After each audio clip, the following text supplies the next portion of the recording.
માનનીય પ્રધાનમંત્રી શ્રી સોમનાથ ખાતે પધારવાના છે. સોમનાથ સ્વાભિમાન પર્વ અંતર્ગત વડાપ્રધાન નરેન્દ્ર મોદી સાહેબ અહીં આવશે. સોમનાથ મંદિરમાં પૂજા અર્ચન કરવાના છે. ત્યારબાદ એક રોડ શો થવાનો છે. રોડ શોમાં ગુજરાત પોલીસના 108 તાલીમબદ્ધ અશ્વોનું શક્તિ પ્રદર્શન થવાનું છે, જેને આપણે શૌર્ય યાત્રા એવું નામ આપ્યું છે.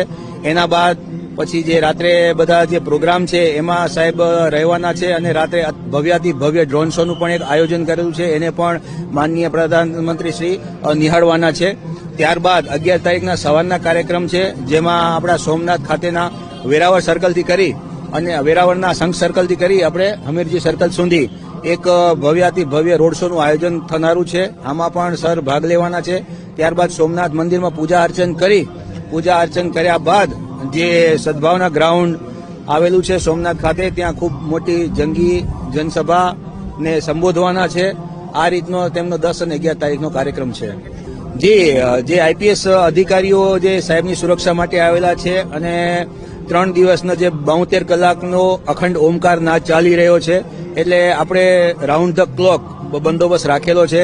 કારણ કે સતત વીઆઈપી અને વીવીઆઈપી શ્રીઓની મુવમેન્ટ ચાલુ છે.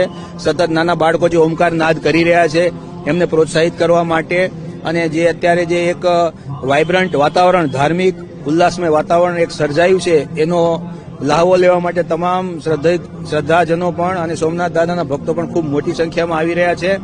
તો લોકોનું પણ અમે ખૂબ સારી રીતે દર્શન કરી શકે, વિના વિઘ્ને દર્શન કરી શકે, પૂરી સુરક્ષા સાથે દર્શન કરી શકે, એના માટેનું પણ પૂરું આયોજન છે અમારું પોલીસ તંત્રનું.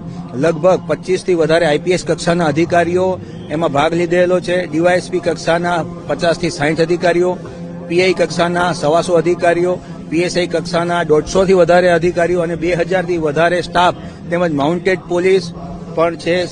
આપણે સમુદ્ર કિનારો છે, તો અમે સમુદ્ર કિનારે પણ સમુદ્રની અંદર પણ આપણી જે મરીન પોલીસ છે, કોસ્ટગાર્ડ છે, નેવી છે, એ બધા પણ સુરક્ષા રાખી રહ્યા છે.